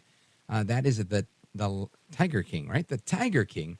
And we're working on getting Joe Exotic on the program as part of our 2024 candidate series. And we're going to talk about everything, including his potential request for a pardon, because, Joe Exotic is incarcerated. And once we have more information on when we're going to have him on the show, I will keep you up to speed on that. And speaking of that, I also want to encourage you to go check out podcastawards.com, because we were nominated for an award, and I'd love for your support on that. But, of course, big day today. President Trump was indicted for the third time, and he had some interesting words to say, and we played them earlier. Maybe I'll repeat them a little bit later. But he basically said it's a sad time in America, and I agree with him. The fact that we are now, constantly going, and I guess, I try to watch my words here, because I don't ever want to make it sound like I'm sympathetic to Trump because he's Trump, not because of the actual plight. Right? I would feel badly if we did this to Hillary Clinton. And I don't even like Hillary Clinton. Right? I would. I think if we haven't gone after a political candidate, we being the United States Department of Justice, why are we going to start now? Why are we going to take somebody that's in a campaign? Now, I could see someone making the argument saying, but no, we can't. Everybody then who's going to do bad things and try to hide from their malfeasance by running for office.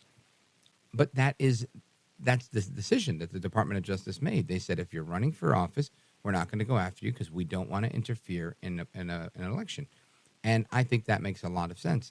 You can always go and prosecute them later, especially for what we're talking about here, these crimes that are, in my opinion, somewhat nonsensical. But anyway, we had a really good conversation with President Trump's attorney, Christina Bobb, and she explained a lot of what we discussed in the first hour, which is good luck proving any of this, right? They're alleging that Trump conspired. Conspiracy is a very difficult thing to prove. And why you would go for such a hard bar, a high bar and difficult case to make, in my opinion, is beyond me, other than they don't care. They don't care that it sticks around. They don't care if they only care to do what they're doing now, right? It's not about winning the fight. It's about throwing the first punch so that people can be like, oh, and then so-and-so came, boom, punched him in the face. That they want to control the story that way. Anyway, and we see it time and again in the media and everywhere else. I neglected to give you the phone number. Let me give you the phone number. And it is Open Phone America. You're welcome to call in. I just wanted to rant a little bit because it's kind of what I do. 833-482-5337, 833-4-VALDEZ. Now, I want to get into some of the critics of Trump because I don't want to be one-sided and only tell my story. But we've got Catherine Herridge. Now, she's an excellent reporter on CBS News today, reporting on Representative Dan Goldman, who we played audio from him earlier in the week, discussing Devin Archer's testimony. Listen to this. Well, earlier this week, we just had to rely on the characterization from Republicans and Democrats about Devin Archer's testimony, but now we can see the full transcript. You'll recall that Democrat Congressman Dan Goldman said that Archer testified that it was the illusion of access to Joe Biden that Hunter Biden was offering to these clients. But in fact, when you look at the transcript, what you see is that phrase, illusion of access, is in Dan Goldman's question. It's actually not what Devin Archer testified to. He says, yes, but that's not quite fair. This was about showing that there was the signal that there's influence and access here. That's Catherine Herridge. She's not a hack. She's not anything other than a national security reporter, and a pretty good one at that. And, yeah, I agree. And I think we called this out earlier in the week on Monday or Tuesday, whenever it was, that we heard that testimony. But and the testimony is now out with respect to the transcript. But the point is, the points that were discussed that day were that Dan Goldman is trying to spin this in one way or another. And I think he's doing what he's supposed to do, right? That's what he's supposed to do. But The issue that I take with all of this is that the American people, you and me and everybody else, we do want to have a semblance of truth, right? And we want to have more than a semblance of trust in our government. We shouldn't have to wake up every day and say, oh, but those are Democrats, or oh, but those are Republicans. So they're just going to do this and they're just going to say that. And I mean, there was once a time, and maybe I'm naive to say this, but I believe there was once a time where it didn't matter so much if you were a Democrat or Republican. What mattered was that you were an American and that we cared about our country mutually and we wanted to see what was best. And we may have differed on what we thought best was, but it was in the same direction. And we've come to a place now where we're not in the same direction, right? We no longer talk about the American dream being opening a business, buying a home, having a life that is one that you can enjoy. Moreover, it's been replaced by the idea of, these notions like we talked about 2 weeks ago on a Friday. You'll own nothing, but you'll be happy. Right, this idea that we're going to squeeze you financially. And when I say we, I mean just creating a system where maybe banks profit, where certain large corporations profit, but mom and pops don't succeed. The Amazons of the world, the Walmarts of the world. And again, I'm not against them. I've never been against Amazon or Walmart. Everybody makes a big deal. I hate Amazon, blah, blah, blah, blah, blah. Listen, I'm not. I buy from Amazon all the time. I try not to buy from China. Yes, they probably bring more stuff from China than anybody else. That probably makes me part of the problem in one way or another. But I believe in a free market, even a global free market. And I believe if you don't want to buy it, don't buy it. But I'm not going to sit here and say they can't sell it unless our government gets involved and says we can't sell it. Then, okay, then don't sell it and I won't buy it. I'm not looking to buy things from China anyway. I try to buy things from anywhere but China. But my point is, I understand the implications, right? I understand that we're in this place where things are more challenging. But I also believe that we have to allow people the choice, the liberty, the freedom to choose what is best for them. And we can put pressure on our politicians and have our politicians do our bidding for us and go out there and debate these things and create laws and say, look, we were doing that way, but we've figured out this isn't good for the country or the people, and we're reversing course on that. And here's the bill that I'm proposing.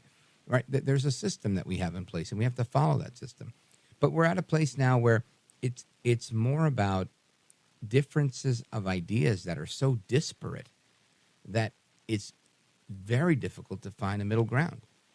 And this is why I think it's problematic, because we were once bonded by our Americanism. But these differences that we have are not necessarily American ideals, right? It's not idealistically American.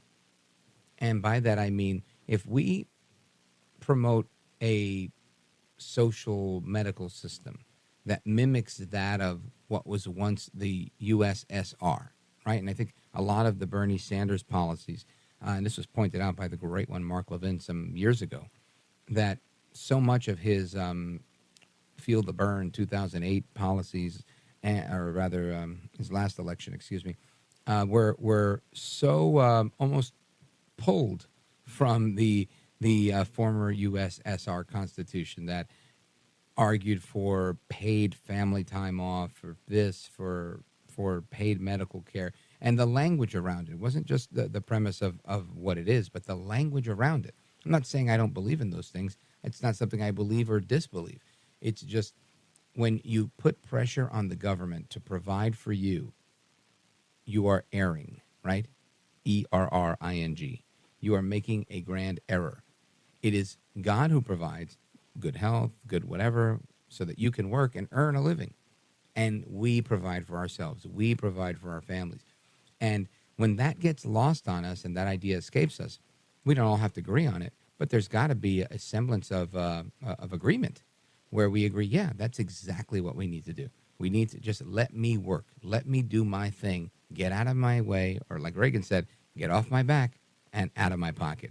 So we're going to continue our discussion on all of those things as I filter through your calls and start to get to you guys. I'm off of that screen, so forgive me, but I'm going to get to it. Let me give you the number, 833-482-5337. Taking your comments on any of our guests tonight, whether it was Trump's lawyer, Christina Bobb, or Jeff Webb, who was with us, or Kenny Shue, who was talking about all of the challenges we face in public education, or any topic you want to bring to the table tonight. Happy to entertain that as well. 833-4-VALDEZ.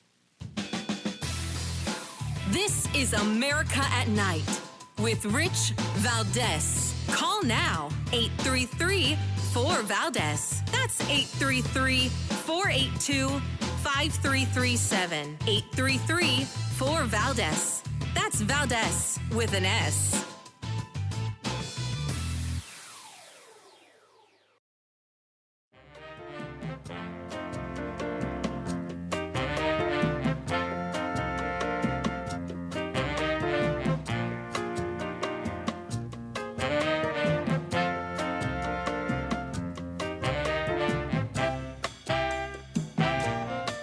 Rich Valdez, who again will do a fine job, and I know you'll enjoy listening to him. This is America at Night with Rich Valdez.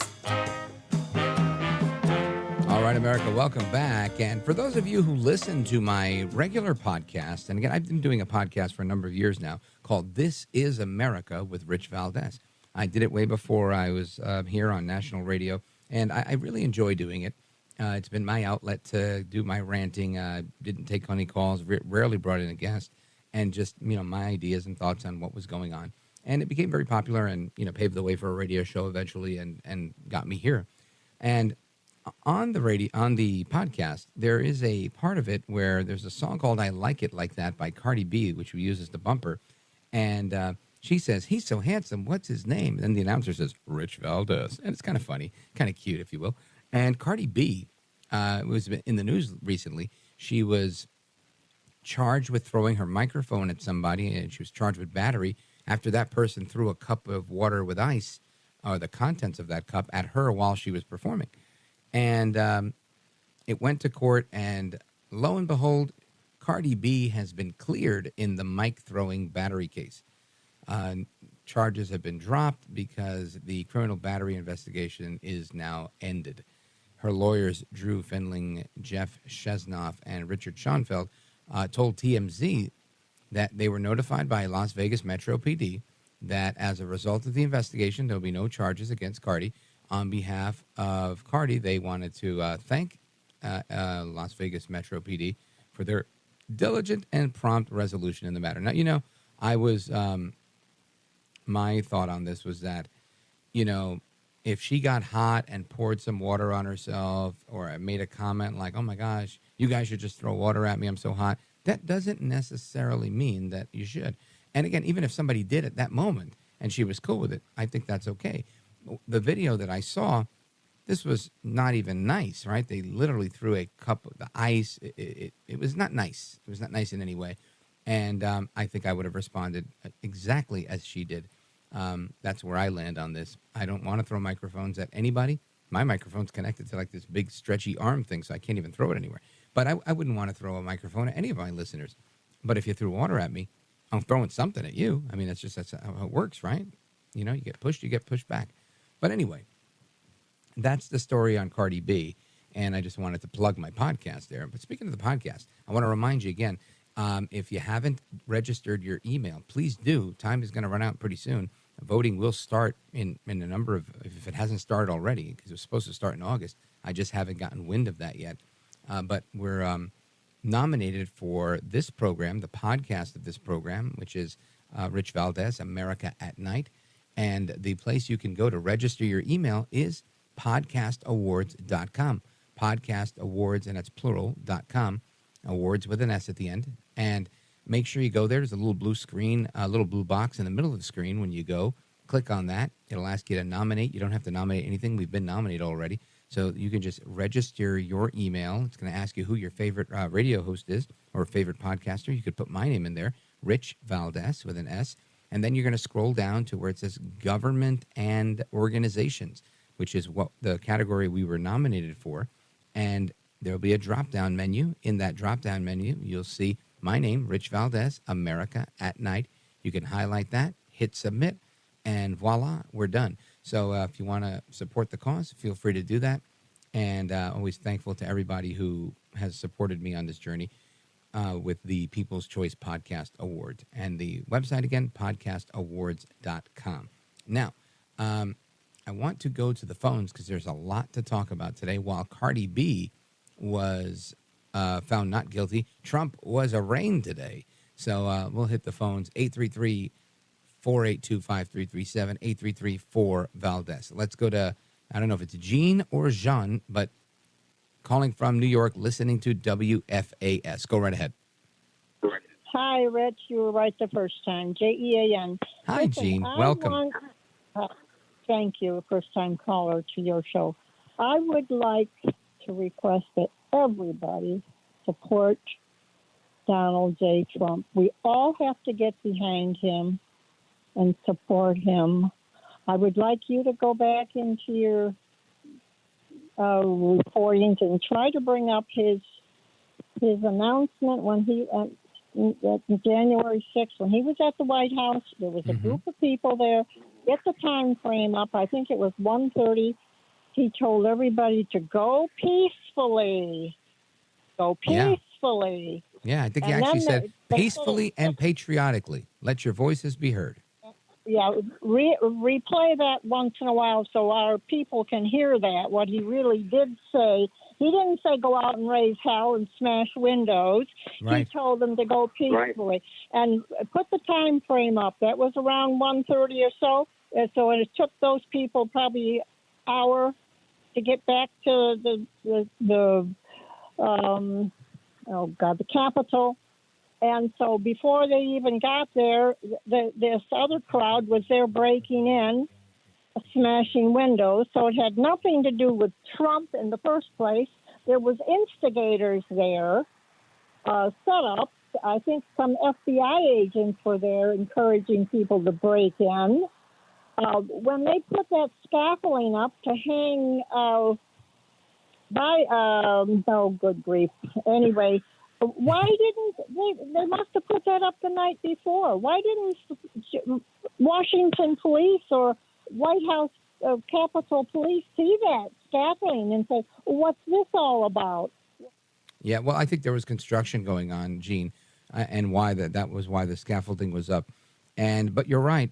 There was an offer made by the Department of Defense, the Pentagon, and their chief of staff at the time was a guy named Kash Patel, former federal prosecutor and national security advisor to the House of Representatives. And he told them, look, we will give you 10,000 National Guard troops if you want them. We've approved it. You just have to accept that approval and put your own approval, because the D.C. mayor and the speaker had to agree as well, and they would have had 10,000 Guard troops guarding the building. This was something Trump offered, and this is on the record, and Nancy Pelosi rejected it. So this has been a bone of contention, but you can't argue with the facts, and those are the facts. Thank you, Gene. I appreciate your call and your kind words. Folks, we're coming right back with the rest of your calls. Open Phone America with me, Rich Valdez. Don't go anywhere.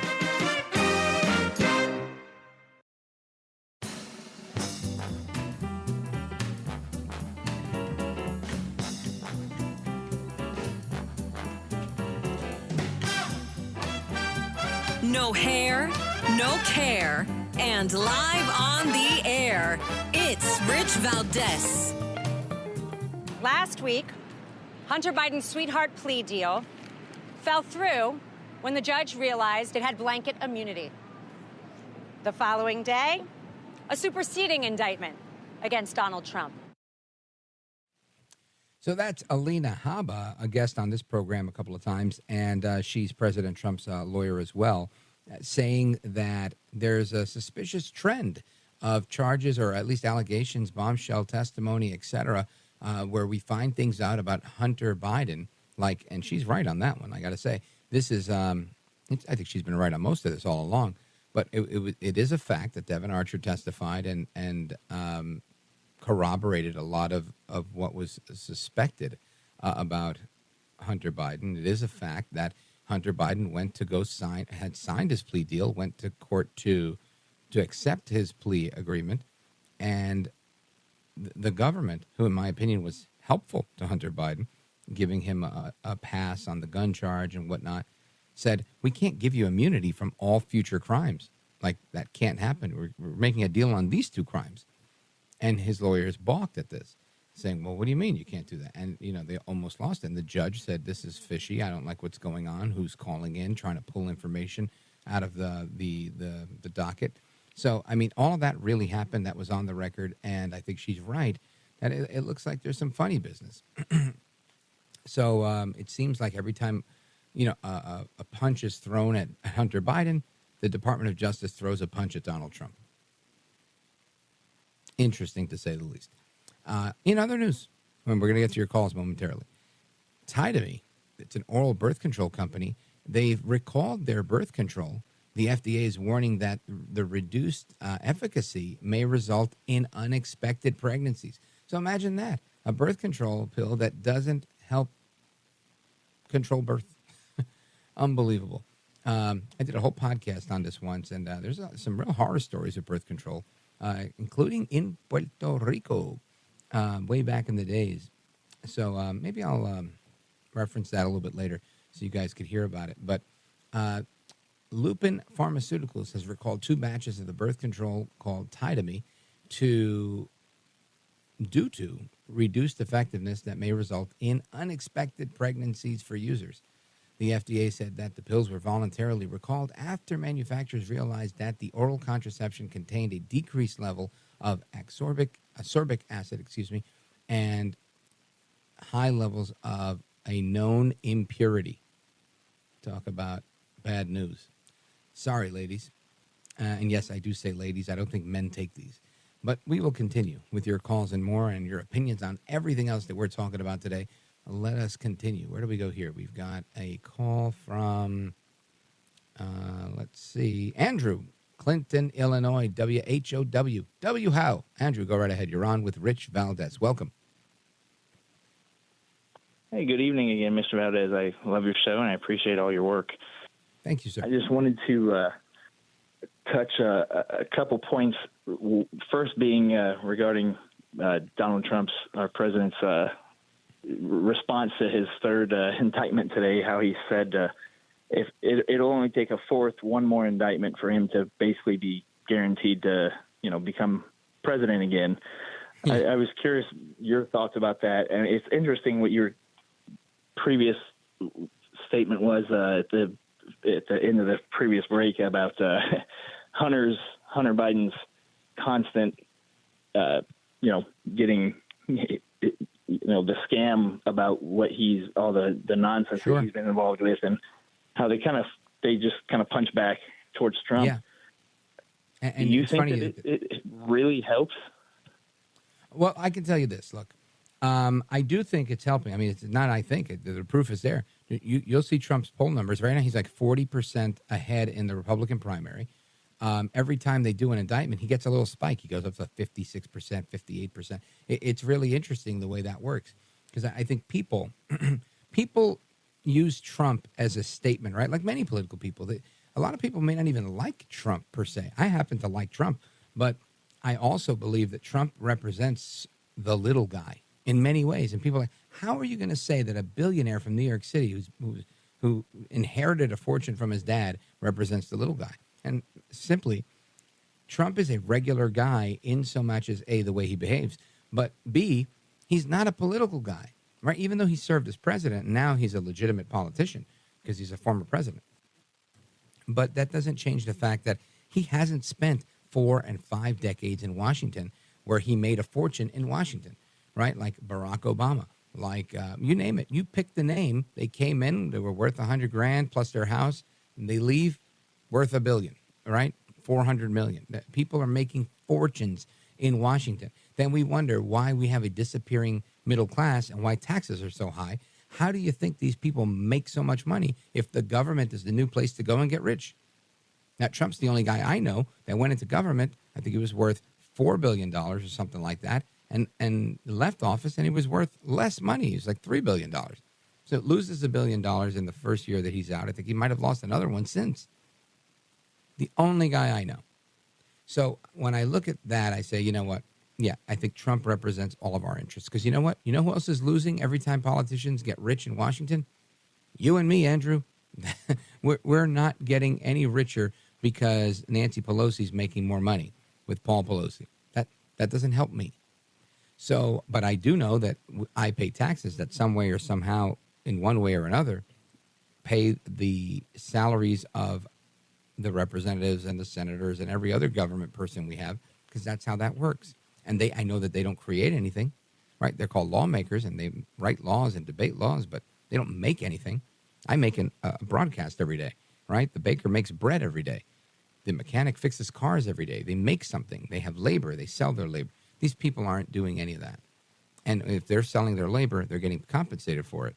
Where's all the rest of the money coming from? So I think that's a big part of my bone of contention with that. So I think, yeah, they're helping Trump to do whatever. And I think there is somebody somewhere. There may be. I'm not sold on this idea, but there may be somebody somewhere saying, keep going after Trump. Keep going after Trump. He's only going to be popular with the Republicans, but there's not enough of them to get him across the finish line. So come the general election, voila, we're just going to hit him with, he's had four indictments and for this and for that, and he's very weak, and we can beat him. Again, I just don't believe that to be true wholeheartedly. I think that there's people saying it, and I think about it, but I don't know that if it's entirely accurate. To me, it's kind of like saying, look, you got Mike Tyson that wants to get in the ring with you, and then you got a bunch of other boxers. And people going, well, you know what? Let's keep putting legal charges on Mike Tyson, because at least, it doesn't mean Mike Tyson still won't beat the crap out of you when he gets in the ring with you. When Donald Trump gets to debate people in a general election, whomever they put up, I think he's going to do well because he's good at that stuff. He's good at connecting with the crowd and telling people how he feels in very small sound bites, and he's great at making good nicknames. So, Crooked Hillary, right? He's just great with that stuff. And that stuff is extraordinarily effective, in my opinion. I don't know. What say you, Andrew? You're absolutely right. And I think his message is very, very effective because he actually speaks to the things that matter to the middle America, the average American working class citizen, which is, I think when Trump says something, of us. You're right. When Trump says something, I think a truck driver goes, hell yeah.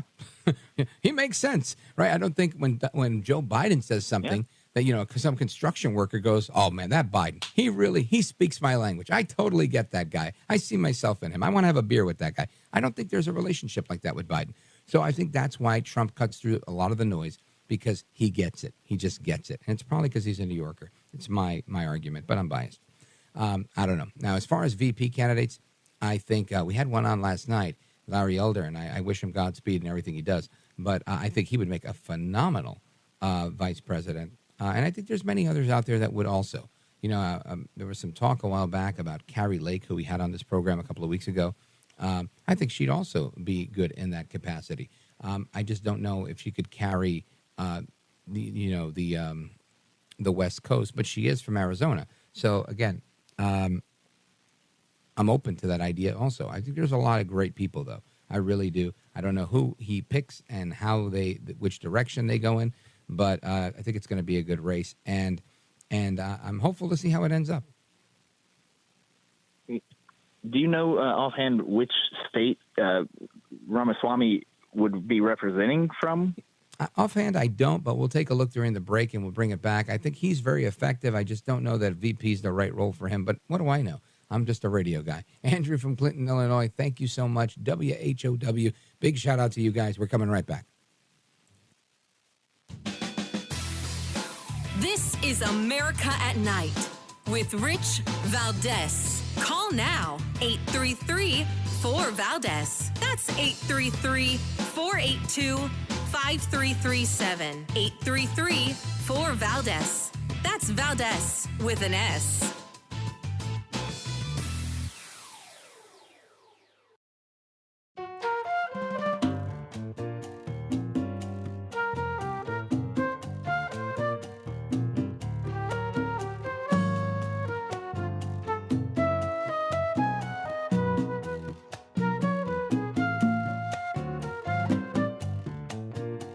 This is America at Night with Rich Valdez. All right, let's go to Alex in Pensacola, Florida, WCOA. Alex, go right ahead. You're on with Rich Valdez. Welcome. Good evening. I'm a first-time caller. The reason I called tonight was because of Executive Order 14067. I'm expect you're aware of what that is. It it deals with started central out bank digital currencies. Right. And it was supposed to be just that we're going to research and see what it might take and what it is transform into, and probably was the idea all along, is to move us towards a cashless society. Sure. And what I believe needs to happen is that needs to be stopped. It's my understanding, and I could be let me wrong. just chime in with you, Alex, and tell you I agree with you. I think that needs to be stopped, and the number one way to stop something like that, an executive order, is to get a new executive in office, because once they come in, they can undo those executive orders. That's number one. Number two, this isn't law, right? It's not codified as law. It's an executive order, so it's something that goes along with the executive that's currently in office. However, Congress will eventually have to make a law on this, and this is why it's so important for us to stick together as Americans, plural, because I vote for my congressman, you vote for your congressman, this goes up to the Senate. We have to have as many people that are sympathetic to our cause of keeping cash alive and not dealing with CBDC, central bank digital currencies, for as long as we can, because the federal government's already implemented it at the interbank level. So banks are already dealing with each other this way. It's only a matter of time before it comes our way. And the more resistance that we can put in place, the better. And I agree, we've got to stop it. You know, when you have a dollar out there, or $50 or $20 or whatever, that dollar stays in your economy. You know, you buy a newspaper, you do whatever you do. The money you're spending, and I was a barber, so when people would come to the barbershop, pay me in cash, that money stuck with me. I bought blades, I bought, talcum powder, stuff like that. But when you no longer have cash, now you're swiping. And every time you're swiping, you're paying a bank a piece of this. You're paying this one a transaction fee. This one's getting their piece. That one's getting their piece. And when you tie that up with a blockchain, and you can say, oh, well, this was spent here, and then. Now you have this incredible paper trail, which people love. But now you have a paper trail of all these people that you paid and all these other people you still have to pay, right? So I think I prefer cash all day, every day. Alex, thanks for the call. I appreciate it. I want to move forward, and let's go to Sandra calling from Dothan, Alabama. Sandra, go right ahead. Yeah, I wanted to make a comment, and I wanted to ask you a couple questions about this banning of the incandescent bulbs. I know this started back in the Bush era, and so finally Biden signed the paperwork. The retailers can't sell them. So I'm asking you, I couldn't find anything online. What's going to happen with these light bulbs? In other words, the stores that have already bought them from their vendors, they have them. So are they just going to have to dispose of them, or is the government going to give them a check for them, going to give them a credit? Yeah. And what about the people? And then you're going to have the people that are going to say, well, I can't afford to pay $5 for a light bulb. So is the government going to send people checks? I mean, yeah. Well, let me chime in here, Sandra, and tell you what I know thus far. Because, again, this is currently, you're right, this is going way back into the Obama years. But the current administration has a ban on incandescent bulbs, and it goes into effect today. So everybody is going to have to buy these more expensive, energy-efficient bulbs. And honestly, they're better. I've been buying them for years. I like LED bulbs. And the answer to your question is no. It's going to be sellout items. People will sell them, and they'll dump their inventory to like dollar stores and stuff like that, and push it on Amazon until they get rid of it. Kind of like the stores where there was plastic bag bans, like in New Jersey. There's a plastic bag ban, and everybody was allowed to use their last bag, of a box of bags until they did whatever and switched to paper. Or in New York, they banned styrofoam for like street carts and food vendors and whatnot. So that's where it is. I would suspect there's going to continue to be an underground railroad of a black market for these items, and they'll continue. And to me, this is just another payday. Somebody who said, hey, look, I make LED bulbs. Can you ban those other ones and say they're bad for the economy, and, we'll kick back through your campaign or whatever. And I'm sure that was a simplified version of how this really went down. So that's my thought on that. I appreciate the call, Sandra. I don't mean to cut you short, but I have to go to the break. So big shout out to everybody on WDBT in Dothan, Alabama. Coming right back to the rest of your calls. Don't go anywhere. This is America at at Night with Rich Valdez.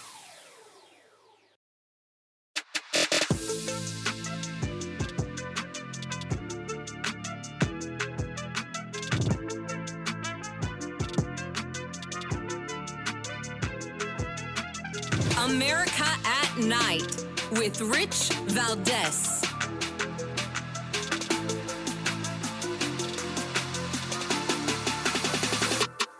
All right, America, welcome back. And we continue with your calls. Let's go to Evergreen, Montana, KOFI. Check in with our buddy Frank. Frankie, baby, what's going on? Quickly. Hey, I support you, and this is from Big Frankie at hotmail.com. I think your podcast would be great. Thank you, sir. Love that.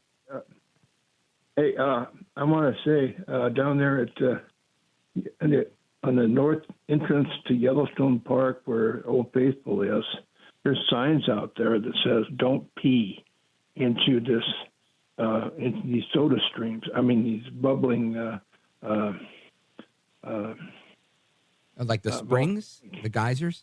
Yeah, you don't want to pee in that because there's these amoebas that they're prehistoric. They come all the way from the center of the earth, and they'll swim up your urine stream, lodge itself in your penis, and it's painful. Then they work their way into your brain and eat your brains out. Listen to this, Frank. So a teen girl in Georgia, she just died of a brain-eating amoeba after swimming in a lake. And this was a high school girl. Her mom says that she's still in shock. I'd be in shock, too. Poor high school girl from Georgia died after being infected with what the state's health department says is a rare brain-eating amoeba. So I think you're onto something, Frank. And, it's a very good caution to everybody listening. And there was another story I wanted to share with you. I thought about you because it was in Montana. Listen to this one.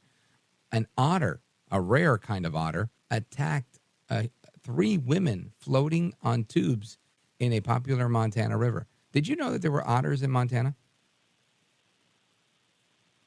Yeah. Oh, I didn't. I had no idea. I thought you guys had moose. That was all I knew. Anyway, I got to come out there and check you out at KOFI. Frank, I appreciate you, brother. Big Frankie, blah, blah, blah, at hotmail.com. I'm looking out for it. Thank you for the support on the podcast vote. And let's see, do we have a moment? I don't know that we do, but we're going to give it a shot. Matt, make it quick. Yes, sir.